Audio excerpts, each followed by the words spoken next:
né? Então, nós estamos... Meu é bem antigo. Eu tive durante... É bem antigo. Então, nós estamos começando o estudo do livro Nosso Lar e nós já estamos no capítulo 6 do livro, né? O capítulo 6 tem o título de Precioso Aviso. Então, quem tiver o livro parecido com o da Fátima, te puder passar a página para ela, não está muito longe, não. Nós estamos, procura na segunda, terceira folha, Fátima, o parágrafo que começa assim: chegado a essa altura, o vendaval da queixa me conduzira o barco mental ao oceano largo de lágrimas. O meu é igual dela, é página 42, no final da 42. No final da 42, né? Chegada... Encontrei, obrigada. Então tá ótimo. No livro novo é página 44, desse aqui, mais novinho, né? Página 44.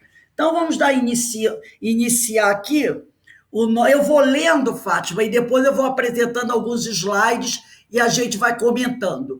A única coisa que eu vou pedir a você é que, quando eu estiver falando, você desliga teu microfone, mas se você quiser falar alguma coisa, você pode falar. Eu até gosto, né? Aí você liga o microfone, fala, depois você desliga para a gente evitar aqui a microfonia, né?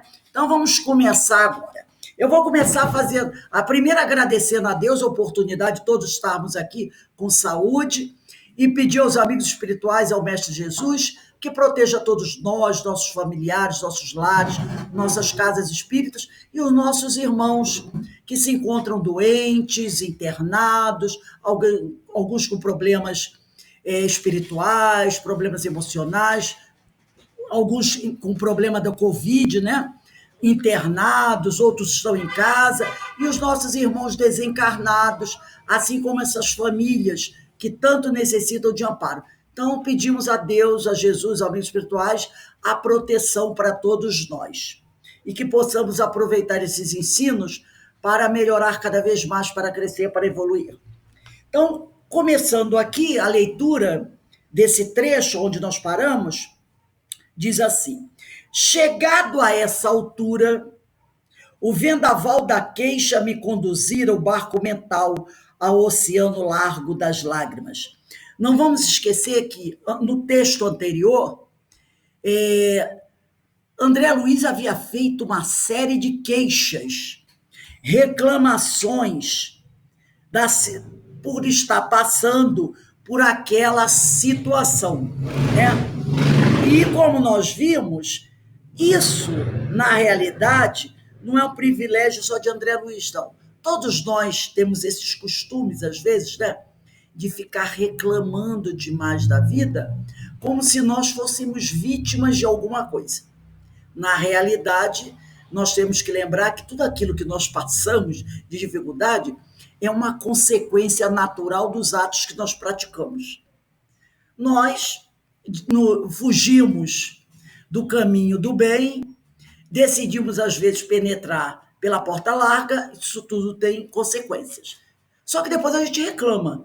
E André Luiz estava fazendo isso. Então ele diz aqui: chegada a essa altura, o vendaval da queixa. Ele usa esse termo, né? Não era uma queixinha qualquer, era um vendaval da queixa. Me conduzira o barco mental ao oceano largo das lágrimas.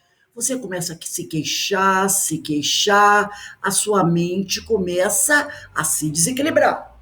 E aí ele chegou às lágrimas.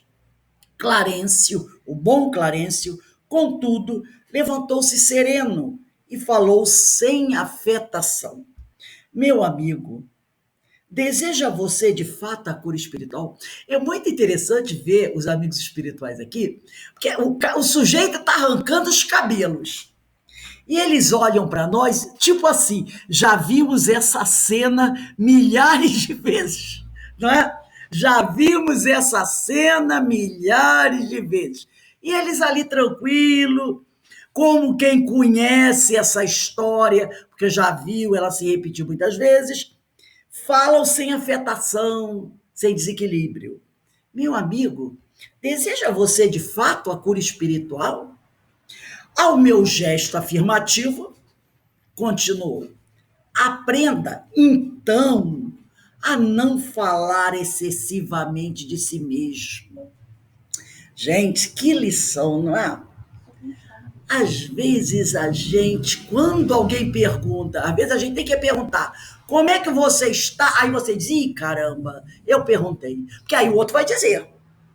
O outro vai dizer como está. Eu tô assim, dói aqui, dói ali, dói acolá, não sei o quê, mamãe, papai, meu irmão, meu vizinho. E aí começa, né? E o outro, né, a pessoa compassiva, fica ali ouvindo. Quando a pessoa é igual, pelo menos é igual a mim, tem hora que vai cansando, né? Vai cansando. Aí você, ai meu Deus do céu. Aí você começa a fazer assim. Aí o outro diz assim, você tá com pressa? Você tá cansado? Aí você, não, tudo bem. Aí a pessoa continua. Então, o que ele fala aqui, né? Se você quer de fato a cura espiritual, aprenda a não falar excessivamente de si mesmo, nem comente a própria dor. Gente, é o que a gente mais faz. Lamentação, diz Clarencio, denota enfermidade. Enfermidade mental, enfermidade de curso laborioso e tratamento difícil. É indispensável criar pensamentos novos e disciplinar os lábios. Olha aí o que ele está falando. É preciso mudar, como diz o outro, mudar o rumo da caminhada. É preciso mudar, né? Então ele diz aqui, lamentação denota enfermidade mental e enfermidade de curso laborioso, de curso longo, que dá trabalho de tratar. E tratamento difícil. É indispensável criar pensamentos novos e disciplinar os lábios. Quer dizer, ele está querendo dizer aqui, cala a boca, né? Para com tanta reclamação. Somente conseguiremos equilíbrio abrindo o coração ao sol da divindade. Equilíbrio, para se obter esse equilíbrio, é preciso do evangelho. É preciso o evangelho. Porque é o evangelho que vai nos dar o equilíbrio. Ficar se lamentando, choramingando, só vai agravar cada vez mais a nossa questão espiritual, a nossa questão mental e fazer uma outra coisa, que nós até falamos hoje, se eu não me engano, no Livro dos Médiuns, atrair aqueles que pensam como nós. Esses espíritos também agem como nós. Aí tu se lamenta para um lado e ele se lamenta para o outro. E saem os dois de braço dado. É isso que vai acontecer. Nós vamos atrair aqueles que pensam e sentem como nós. Agora eu vou abrir aqui o ecrã para a gente começar a fazer algumas reflexões. Vamos lá.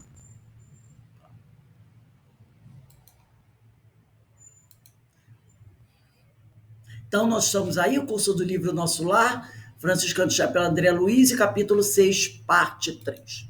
Então, nós vamos hoje estudar as ponderações de Clarencio sobre as queixas de André. Aí tem uma visão, né, da cidade de Nosso Lar, que foi passado para a nossa amiga Eigorina Cunha, que vem a ser sobrinha neta de Eurípides Barçanufo, né? Então, um dos desenhos que representam a cidade Nosso Lar.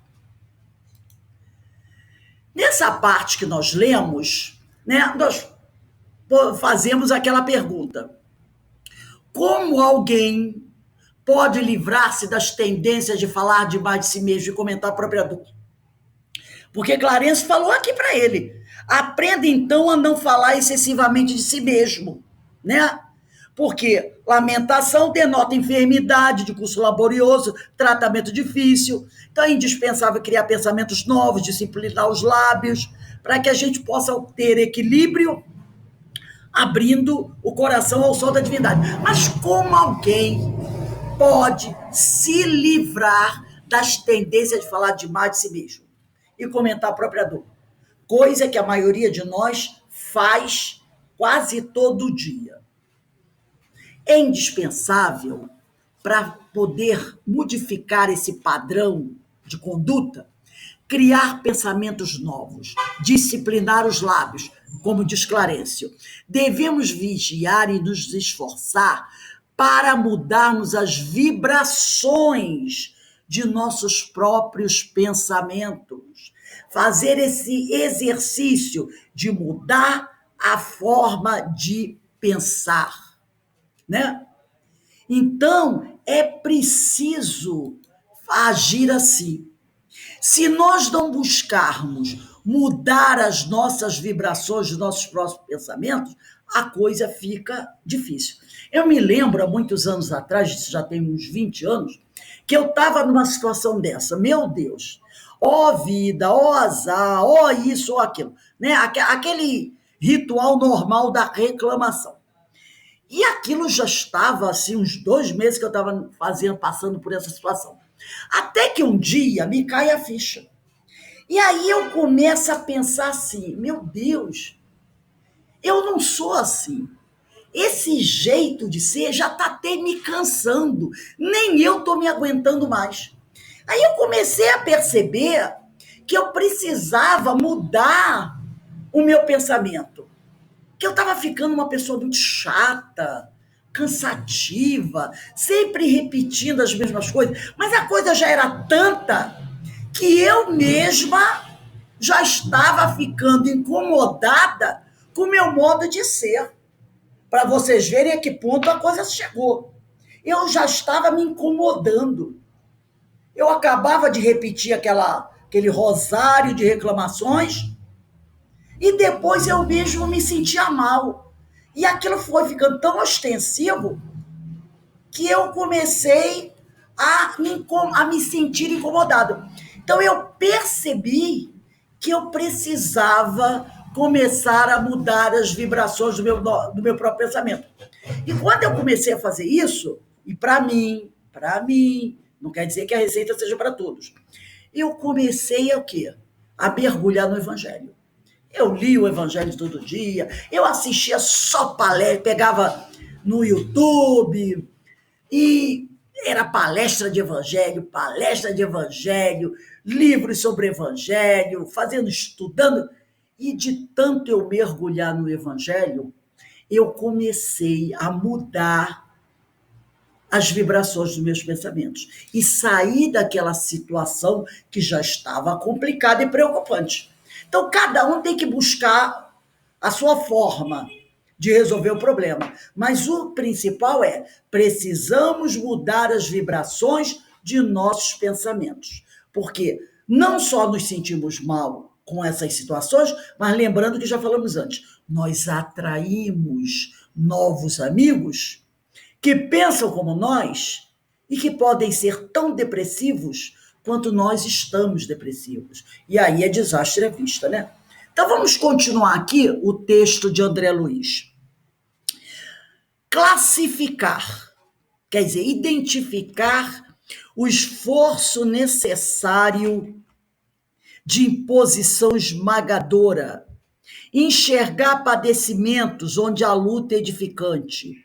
Só identificar, quer dizer, costuma identificar indesejável cegueira da alma.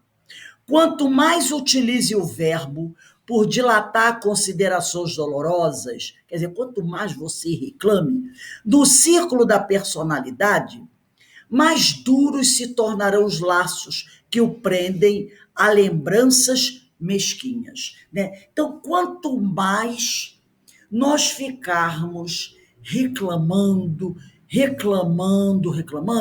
parece que aquele laço, ele vai se tornando... Meus amigos, desculpem, mas aqui tem um companheiro que ele gosta de ficar mostrando a força da sua moto, né?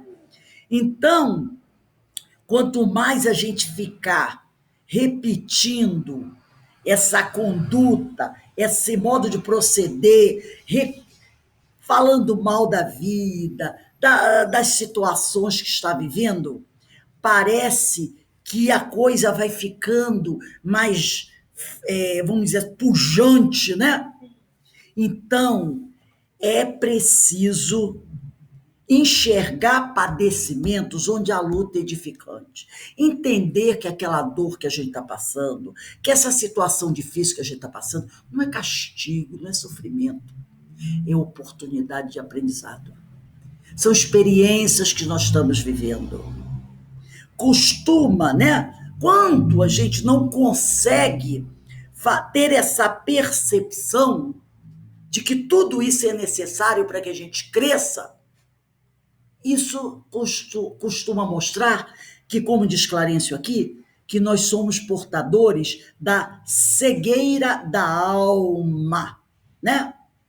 E quanto mais utilize o verbo, por dilatar considerações dolorosas do círculo da personalidade, mais duros, mais rígidos se tornarão os laços que o prendem a lembranças mesquinhas. Então, quanto mais eu falo do problema, mais esse problema fica ligado a mim. Mais preso àquela situação eu fico. E aí funciona totalmente o contrário, porque eu reclamo tentando me libertar, mas na realidade eu estou me algemando cada vez mais àquela situação. Então vamos ver algumas considerações sobre esse trecho do livro. A que cegueira da alma Clarencio está se referindo? Ele está se referindo à cegueira de não perceber que as experiências mais duras e mais sofridas nos exigem esforços de superação,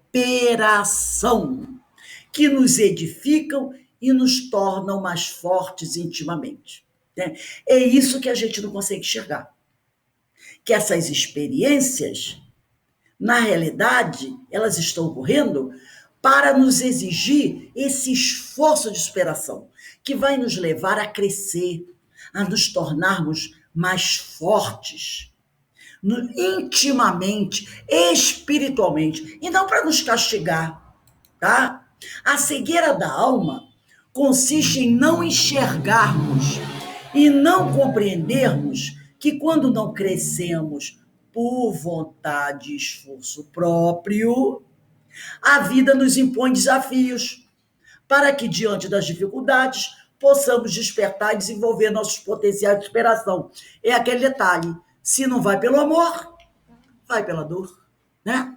Então, quando a gente não consegue enxergar essa verdade, que esses desafios, essas dores são necessárias para o espírito crescer, a vida vai nos impondo novos desafios, para que a gente possa despertar e não se revoltar, né? No livro Ser Consciente, Joana de Ângeles, pela psicografia de Divaldo, ela faz algumas considerações a respeito desse assunto. Ela diz assim: quando o indivíduo, em qualquer circunstância, mantém a administração dos seus problemas com serenidade, né, quando a pessoa não se desespera e vai levando tudo direitinho, conserva-se em harmonia no êxito social ou na dificuldade, sem nenhuma perturbação ou desagregação da personalidade.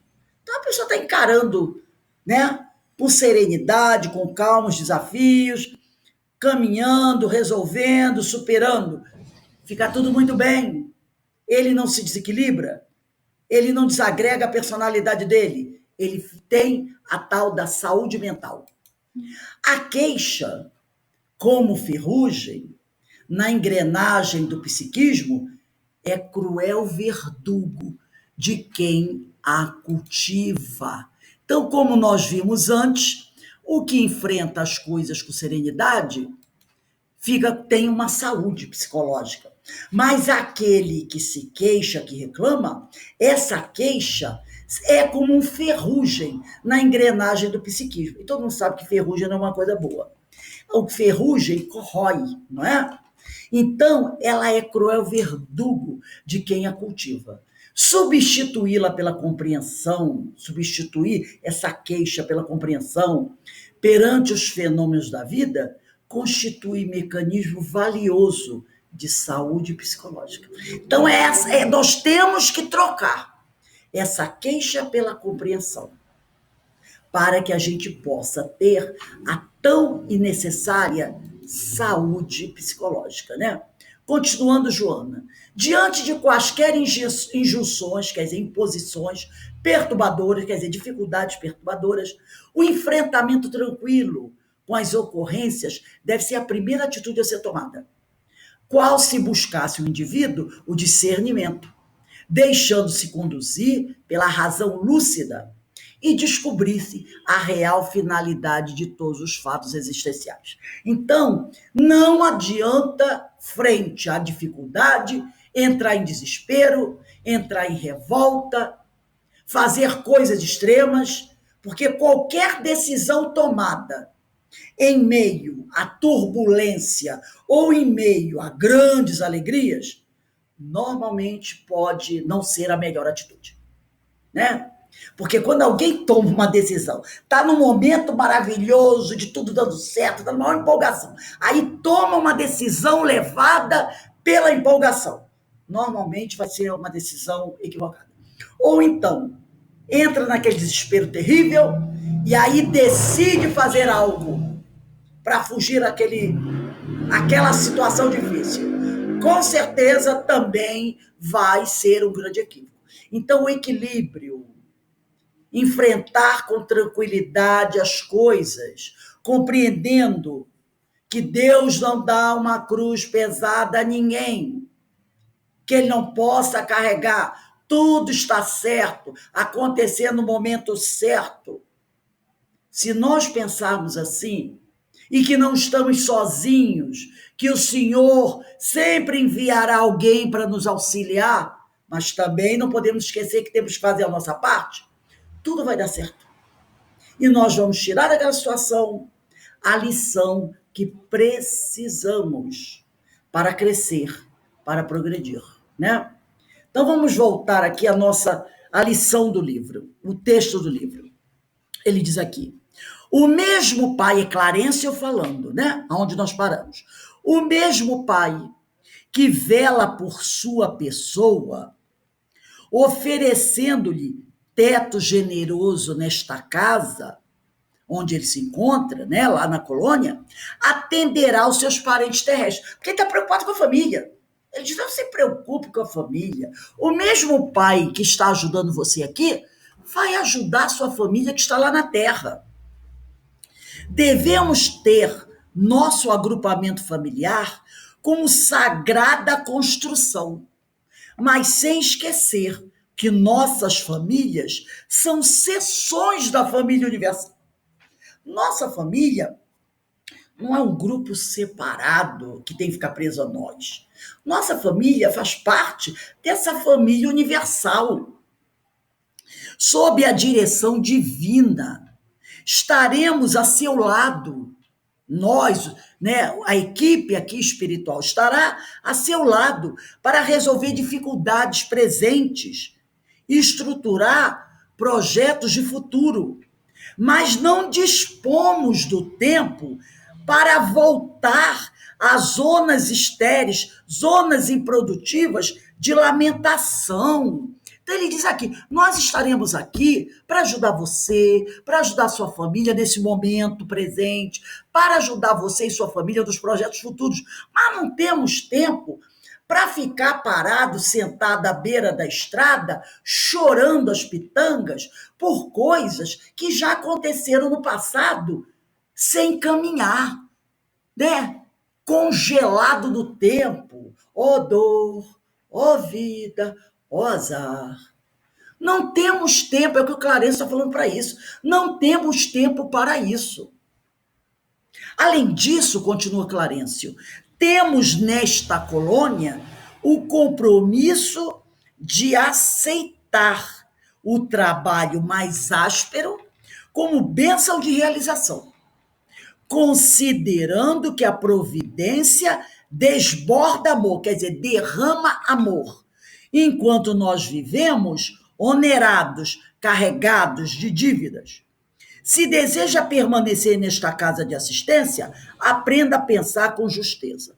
Então ele foi firme e contundente. Falou para ele: para com essa lamentação, porque isso é totalmente improdutivo, tá? Se você quer permanecer aqui, muda o seu padrão vibratório. Aqui nós temos o compromisso de aceitar o trabalho mais áspero, com bênção de realização. Lembrando sempre que o Senhor continuamente está derramando bênção sobre nós, enquanto nós somos eternos devedores, não é verdade? Mas, para ficar aqui, não pode continuar com essa lamentação. Ele quase quis dizer, né?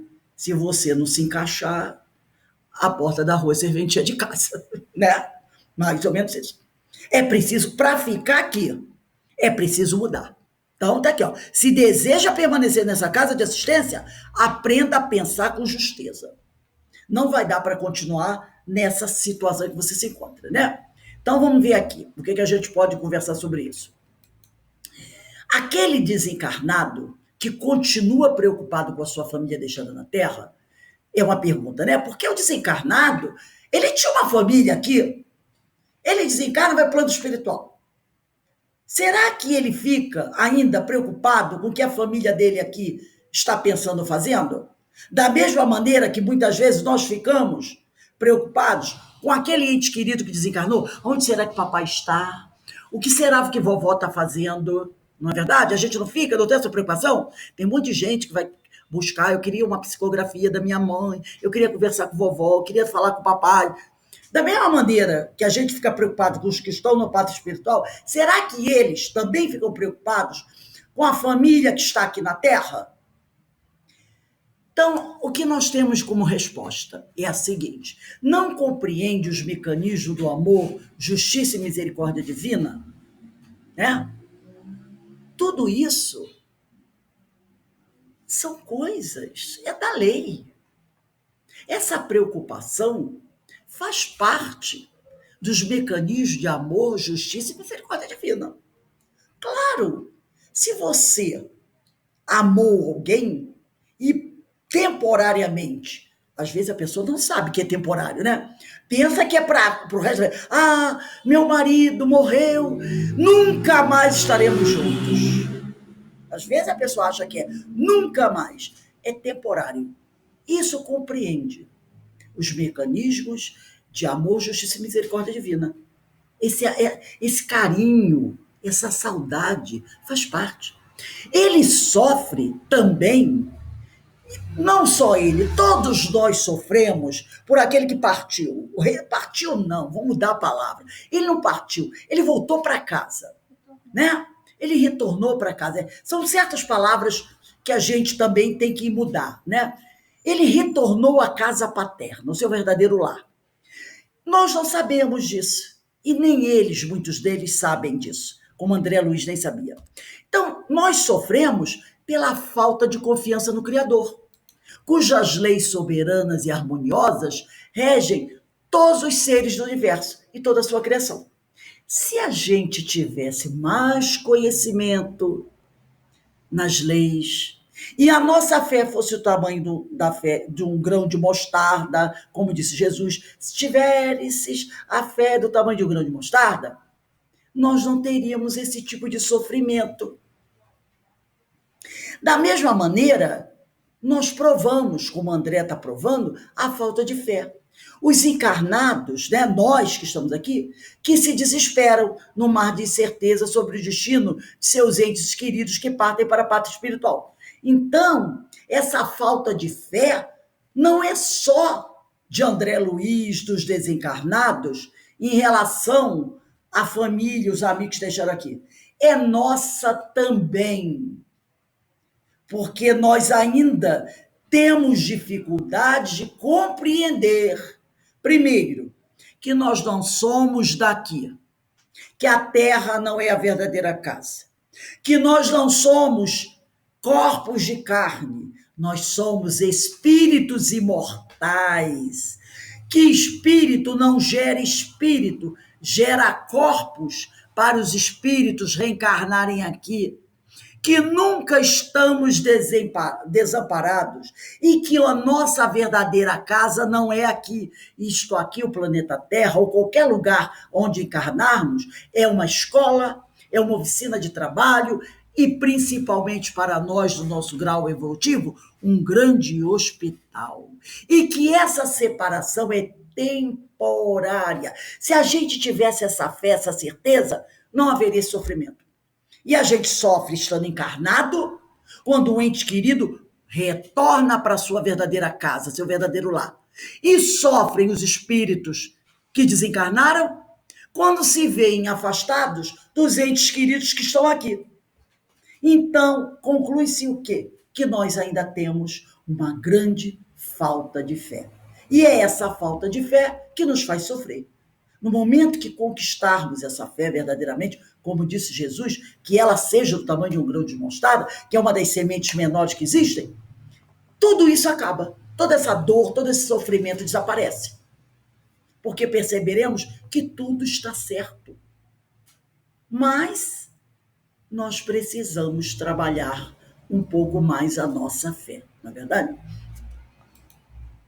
No Livro dos Espíritos, na questão 1103, Kardec pergunta o seguinte: os espíritos, é arbitrária ou sujeita a uma lei qualquer a duração dos sofrimentos do culpado na vida futura?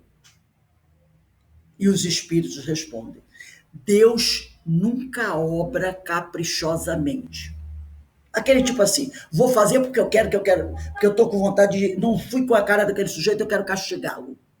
Isso é coisa nossa, né? Ah, não quer ser meu amigo, não quer fazer o que eu mando? Se prepare que eu vou aprontar uma para você. Isso é nosso, não de Deus, tá?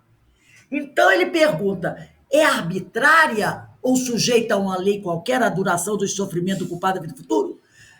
Quer dizer, Deus decide, não, esse aqui tá com cara que precisa sofrer 100 anos. Ah, esse aqui, eu gostei dele, vai só 2 meses.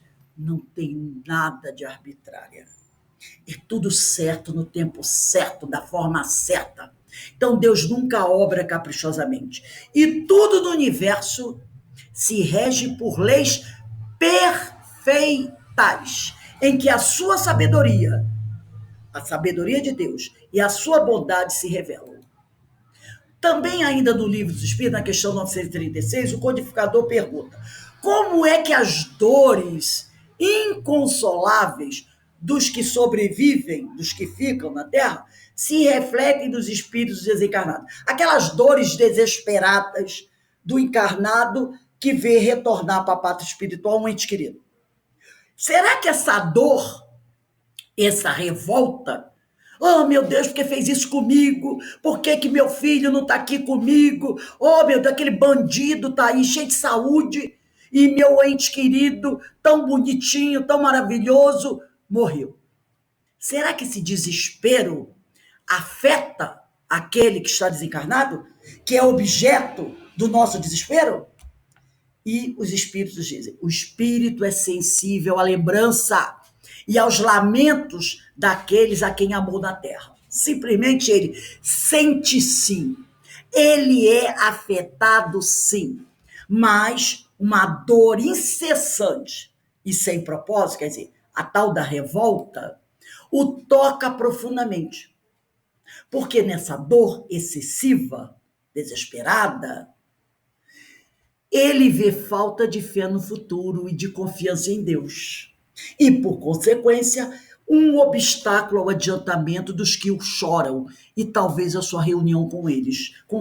Então, aquilo, às vezes, o afeta tanto, que ele passa a sofrer pelo desespero do ente querido. E aí ele não consegue caminhar, ele fica até doente. E ele vê que aquilo está atrapalhando a caminhada dele. Mas, ao mesmo tempo, ele sofre porque está atrapalhando também a caminhada daquele que está desesperado. Tem uma história, eu acho que é no livro, numa das obras de André Luiz, onde André narra um fato de um pai que ele desencarna. E a filha dele, que ficou, entra num desespero tal porque o pai morreu, mas uma coisa terrível, terrível. Meu paizinho, aquela, mas não é uma coisa de um mês, são coisas de 1, 2, 3 anos. Ela revoltada, sabe, perdeu a fé. E o pai do plano espiritual sofre. É como se ele recebesse flechadas e dores, ele fica desesperado, desequilibrado, ele é levado para tratamento, mas o desespero da filha é tão grande, mas tão grande, que ele é tão afetado que ele sozinho não consegue se reequilibrar. E mesmo com a ajuda dos amigos espirituais, ele continua em desequilíbrio. Então eles tomam uma decisão: aplicar naquele companheiro uma amnésia. Então, a mente dele é como se fosse a lembrança da filha apagada, temporariamente, é claro. Esse temporariamente vai durar o tempo do desespero da filha. Por quê? Porque ele não consegue caminhar. Então, eles apagam da mente dele, por tempo, temporariamente, a lembrança da filha dele, de tudo ligado à filha dele. Então, não tendo mais o problema afetá-lo, ele começa a se recuperar, como se fosse alguém que estava muito doente, por uma outra razão qualquer, para que ele retome a vida dele. E somente quando ele estiver forte e a filha tiver se curado dessa auto-obsessão, dessa coisa terrível, é que ele vai voltar a lembrar dela. Então, ela pode desencarnar. Se desencarnar e continuar com essa questão, vai continuar afastada do pai. E o pai sem saber que ela existe. Só quando ela se reequilibrar e não for mais capaz de fazer mal a ele, é que ele vai voltar a ter a lembrança da existência dela. Porque a ligação entre os dois era muito forte. Se ele voltar a ter a memória, encontrando ela ainda doente, ele vai cair novamente. É como o viciado, né? Então, a lembrança dela é um veneno para ele. É preciso que ela se reequilibre, e ninguém sabe quanto tempo isso vai levar. Pode levar uma encarnação, 2 ou 3 ou 4.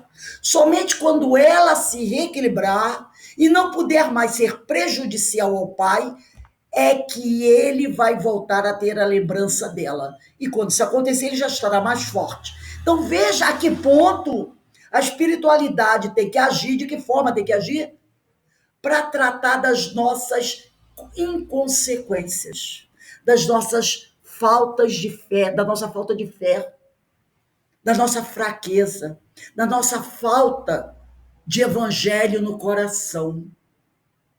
A gente dá trabalho, né? E como nós damos trabalho?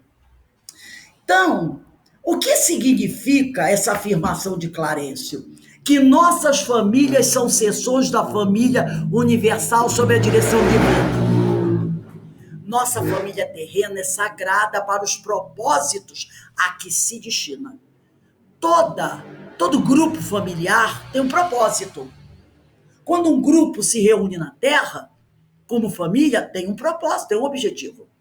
E esse objetivo é proporcionar experiência reencarnatória passageira, porque isso é temporário, de aprendizado e melhoria íntima recíproca, através de vínculos que promovam a aproximação de espíritos, normalmente ligados por desafetos pretéritos ou afinidade. Porque normalmente numa família se reúnem, é verdade, bons amigos, mas também se reúnem grandes adversários. E esse núcleo familiar se forma para promover essa aproximação desses desafetos do passado, né?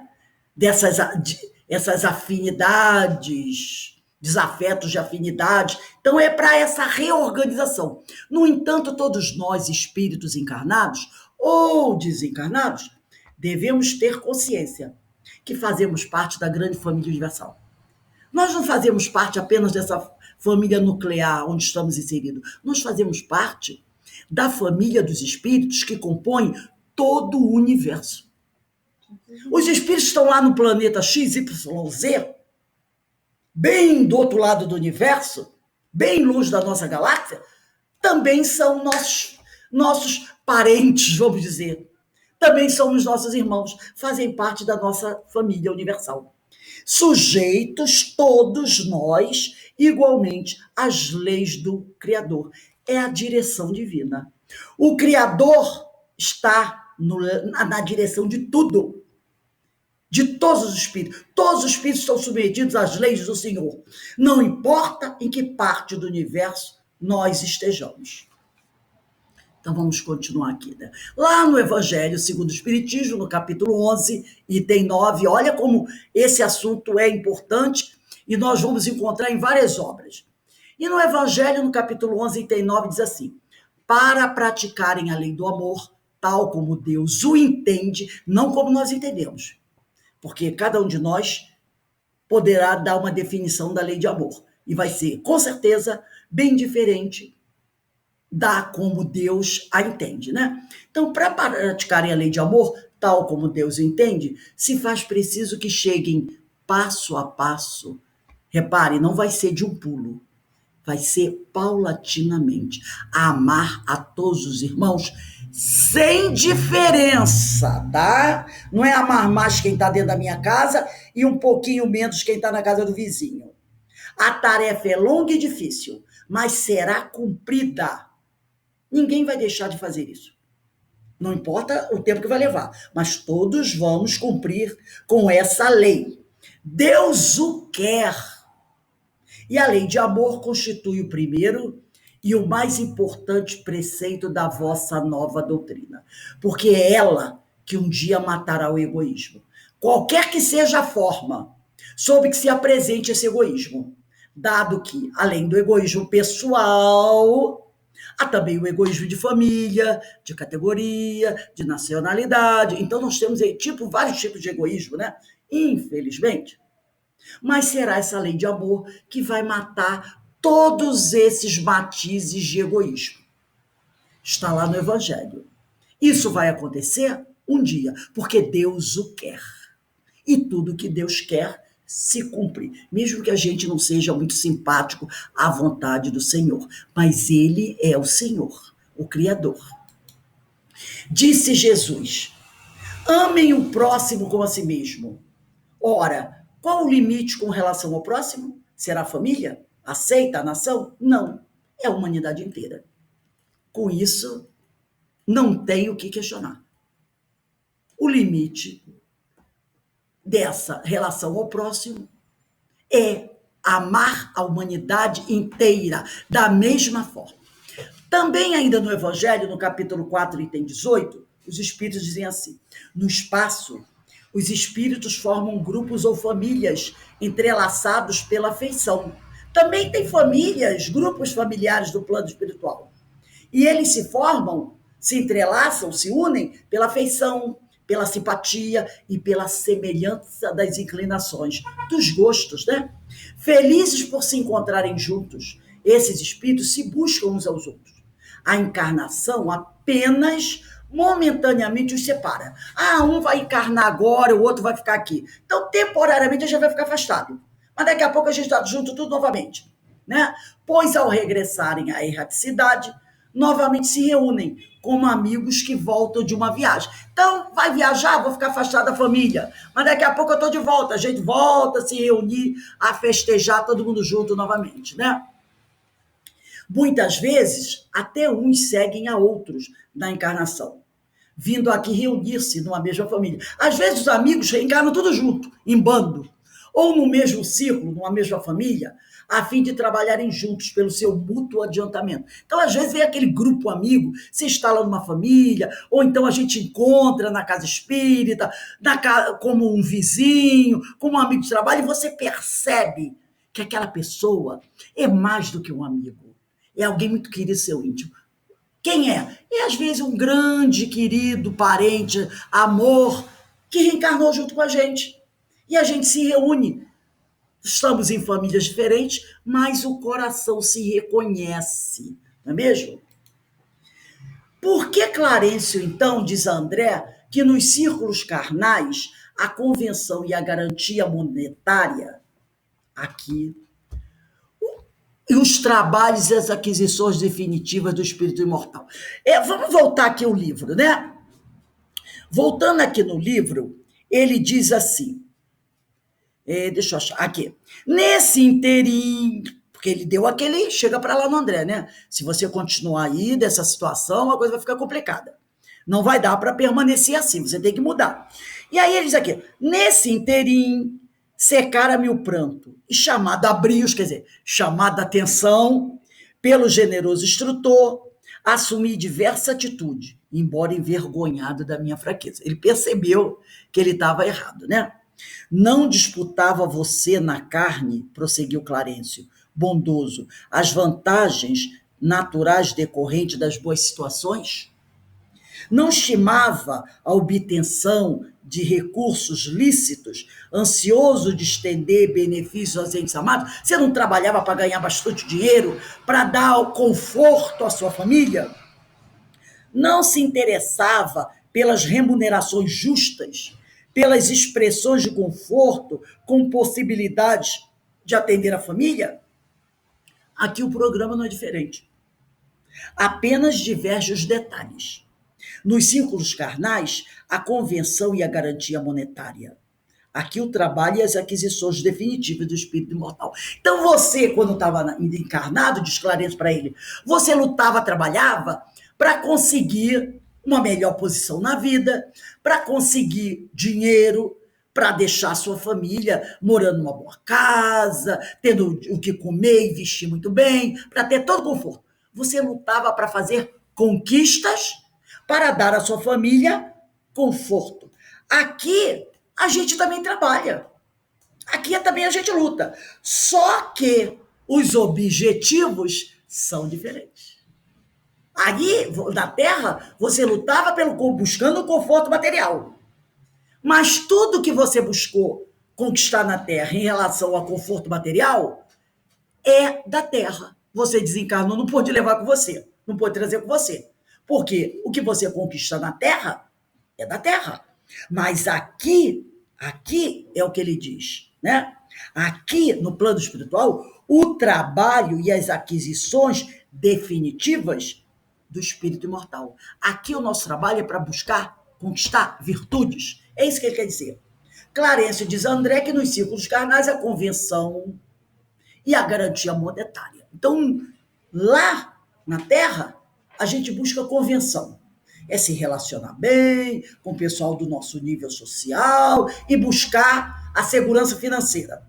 No plano espiritual, o trabalho, a nossa luta é pelo trabalho e as aquisições definitivas do espírito imortal. É isso? É isso aí. Tá? Então, por que Clarencio diz a André que nos círculos carnais a convenção e a garantia monetária? E aqui o trabalho e as aquisições definitivas do espírito imortal. Por que tem essa diferença? Por que ele fala isso?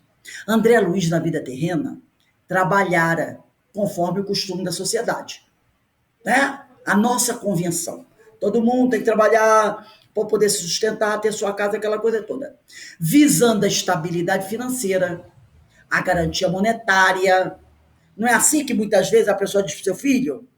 Meu filho, você tem que estudar para ter um bom futuro, para ter um bom emprego, para poder ter sua casa, ter seu carro, casar, ter sua família, poder dar estabilidade à sua família, boa educação para os seus filhos, né? Para você, no final, poder comprar um túmulo lá no cemitério do Caju, você ter uma cova legal no cemitério do Caju e não ficar pagando longas prestações, né?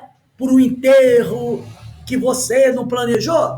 É isso que a gente vive, né? Buscando esse tipo de coisa. Agora, ele é cientificado, ele é notificado de que o trabalho aqui no nosso lar, na colônia espiritual, no plano espiritual, tem por objetivo Não mais o enriquecimento íntimo. Não mais tem por objetivo o enriquecimento íntimo, não o enriquecimento material.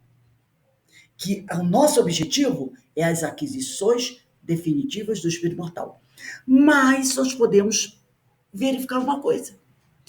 Já podemos, enquanto encarnados, buscar esse enriquecimento íntimo. Não precisamos esperar desencarnar para começar a pensar nisso. Esse processo do enriquecimento íntimo já pode ser iniciado aqui. Aqui. E não é o que a gente está buscando fazer? Se melhorar, evoluir, aprender, progredir, renovar nossos pensamentos, melhorar as nossas vibrações. Então, não é preciso esperar desencarnar para começar essa renovação, esse enriquecimento íntimo. O espírito inteligente já começa hoje. Se ainda não tivesse começado, hoje é o melhor momento para começar a buscar essas que são as verdadeiras aquisições, que são aquelas que realmente nós poderemos levar conosco quando não estivermos mais aqui no planeta Terra. E no Livro dos Espíritos, Allan Kardec, na questão 674, diz assim, pergunta Kardec, a necessidade do trabalho é lei da natureza? E eles respondem, o trabalho é lei da natureza, por isso mesmo que constitui uma necessidade. Na 675, por trabalho só se deve entender as ocupações materiais? E eles respondem, toda ocupação útil é trabalho. Qualquer ocupação útil é trabalho. 676, por que o trabalho é imposto ao homem? Por ser uma consequência da sua natureza corporal.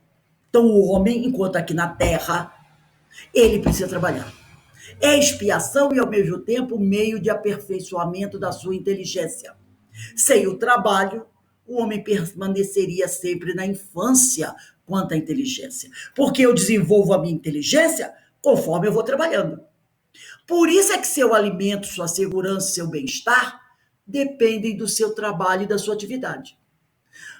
Aí na questão 678, nos mundos mais aperfeiçoados, nos mundos mais elevados, Kardec pergunta, o homem está sujeito à mesma necessidade de trabalhar que o homem da Terra? E eles dizem, a natureza do trabalho é relativa à natureza das necessidades.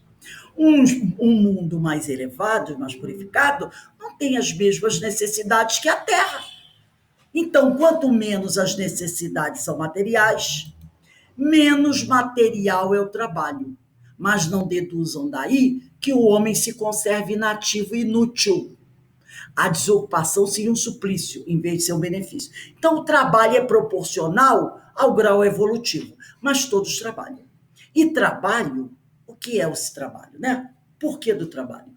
Todos os espíritos que habitam as colônias espirituais, após refazerem o bem-estar e o equilíbrio psíquico, são convidados ao trabalho edificante. Ninguém nas colônias cultiva o ócio e a maioria que lá habita se sente envergonhada de nada fazer, dado que a sua permanência nesta região visa o aprimoramento e aperfeiçoamento moral e intelectual. Então, vamos voltar aqui ao nosso livro, né? Então, a gente já sabe, todo mundo trabalha, não importa onde estejamos, em que grau evolutivo, todos nós trabalhamos. Dor para nós significa a possibilidade de enriquecer a alma, diz Clarencio. E a luta constitui caminho para a divina realização. Compreendeu a diferença? As almas débeis ante o serviço deitam-se para se queixar aos que passam. As fortes, porém, recebem o serviço como patrimônio sagrado, na movimentação do qual se preparam a caminho da perfeição. Ninguém lhe condena a saudade justa, nem pretende estancar sua fonte de sentimentos sublimes. Acresce notar, todavia, que o pranto da desesperação não edifica o bem. Se ama em verdade a família terrena, é preciso bom ânimo para lhe ser útil, porque desesperado só vai prejudicar a família. Fez-se longa pausa, a palavra de Clarencio levantara-me para elucubrações mais sadias. Enquanto meditava a sabedoria da valiosa advertência, meu benfeitor, qual pai que esquece a leviandade dos filhos, para recomeçar serenamente a lição. Tornava a perguntar com um belo sorriso. Então, como passa? Melhor? Porque antes ele perguntou, como é que você está? E ele começou a reclamar. Depois dessa lição, ele perguntou, então, como passa? Melhor? Contente por me sentir desculpado, percebendo que Clarencio não havia ficado chateado, a maneira da criança que deseja aprender, respondi confortado, vou bem melhor, para melhor compreender a vontade divina, né? Então, por que a dor significa a possibilidade de enriquecer a alma e a luta constitui caminho para a divina realização? Pelo desconforto que provoca. A dor nos instiga às reflexões. Se vivenciada com resignação, nos fortalece e nos impulsiona a melhoria íntima. Igualmente, a luta, o trabalho, nos possibilita experiências enriquecedoras de aprendizado moral e intelectual. E lá no Evangelho segundo o Espiritismo, no capítulo 5, item 18, os imortais nos dizem o seguinte: bem-aventurados aflitos. Pode, então, traduzir-se assim: bem-aventurados os que têm ocasião de provar a sua fé, sua firmeza, sua perseverança e sua submissão à vontade de Deus, porque multiplicarão a alegria que lhes falta na terra, porque depois do trabalho virá o repouso, virá a paz. Então, bem-aventurados aqueles que estão carregando a sua cruz, com tranquilidade, com serenidade, sem revolta, né? Porque depois do trabalho virá o repouso, a paz. E no Evangelho, já para a gente terminar, diz assim: nas pequenas coisas como nas grandes, o homem é sempre punido, na realidade, corrigido por aquilo em que violou, em que se equivocou. Os sofrimentos que decorrem do pecado, quer dizer, não é pecado, é o erro, o desvio, são uma advertência para ele de que procedeu mal. Dão-lhe experiência, fazem-lhe sentir a diferença existente entre o bem e o mal, e a necessidade de se melhorar para, de futuro, evitar o que lhe originou uma fonte de amarguras. Sem o que, motivo não haveria para que se emendasse. Confiante na impunidade, retardaria seu avanço e, consequentemente, a sua felicidade futura, né? Então,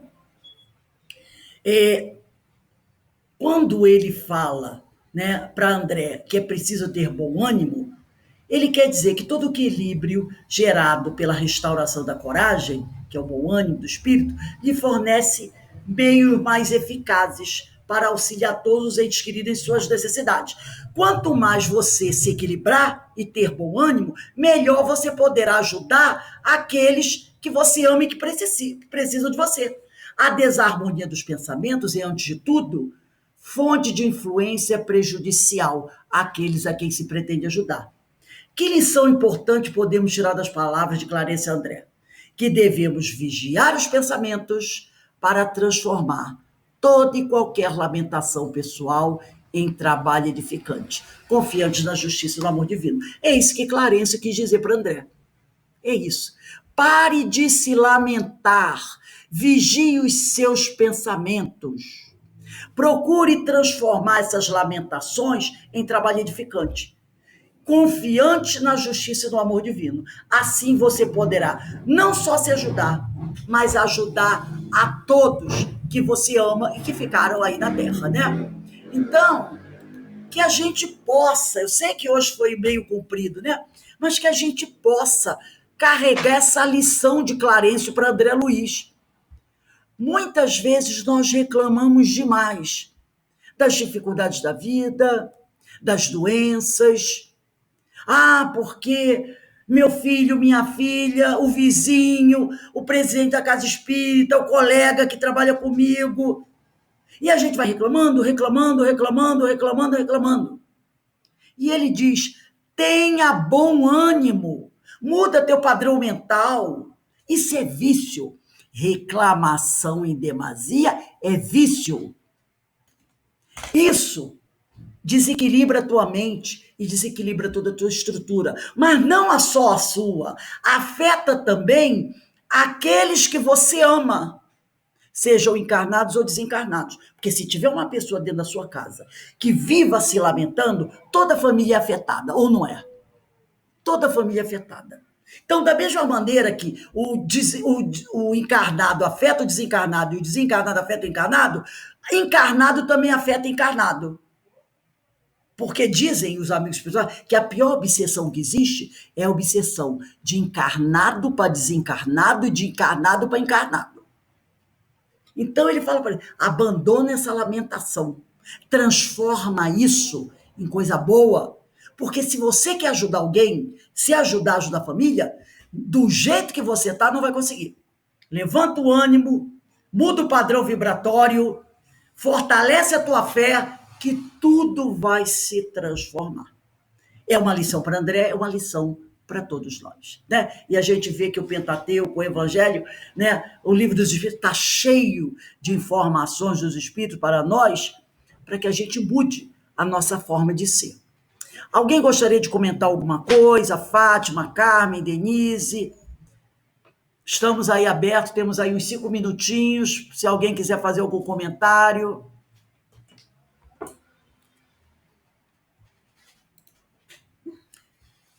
Tá tudo bem?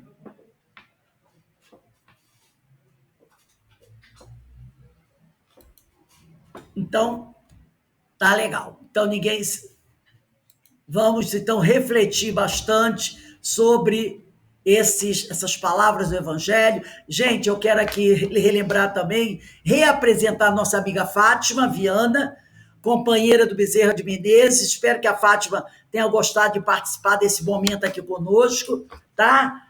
Ela vai fazer... Agora ela é integrante do nosso grupo, e lembrando a todos, eu não sei se eu mandei para a Fátima, mas domingo, dia 6, às 10 horas da manhã, nós vamos ter um fórum espírita virtual, e o tema será sustentabilidade e os valores espirituais. Eu vou mandar o cartaz para você, eu não sei se eu mandei, e quando for no domingo, por volta de 8, 9 horas, eu vou mandar o link, tá? De acesso. Então, nós estamos convidando a todos vocês para estarem conosco, para a gente refletir sobre esse tema tão importante, que é a sustentabilidade e os valores espirituais. Então, eu quero desejar para todos vocês um bom fim de semana, né? De muita paz, de muito amor. E agora, para a gente encerrar a nossa reunião, eu vou pedir para a nossa irmã Carmen Matos fazer a nossa prece de encerramento. Então, estamos encerrando aqui, essa noite de sexta-feira, os estudos dessa sexta-feira, assim como os estudos da semana, durante essa semana, muito gratos, com os corações preenchidos pelas lições, pelas mensagens, pelas obras. Muita gratidão aos nossos corações, gratidão a Deus por essa oportunidade, a Jesus, aos espíritos amigos que nos circundam, aqueles que nos incentivam, nos fazem participar desses estudos, nos trazem a coragem, a força e a determinação que precisamos ter, né, para que possamos amealhar dentro dessa toda essa coletânea de obras, de estudos, de bênçãos que eles nos trazem, que possamos fortalecer a nossa fé, que possamos fortalecer a nossa esperança num mundo melhor, num mundo que parte da melhoria nossa, de cada um, pelo ânimo, pela vontade, pela coragem de enfrentar as nossas pedras no caminho, né? Nas questões da saúde, nas questões da sociedade, da família, enfim, tudo que faz parte da nossa existência. E encerramos agora com muita gratidão em nossos corações, desejando a todos um bom fim de semana, um bom estudo no domingo, que vai ser muito bom, com certeza, e que possamos repousar e possamos desejar a todos uma boa noite e um bom descanso a todos. Graças a Deus. Agradeço a companheira Carmen pelas suas palavras e desejo para todos vocês, meus amigos, um bom fim de semana de muita paz, de muita luz, de muito amor, e protejam-se, hein? Se cuidem aí, tá bom? Ó, um beijo no coração de todos. Fiquem. Até a próxima. Que Deus nos abençoe, tá bom? Bom. Tchau, tchau.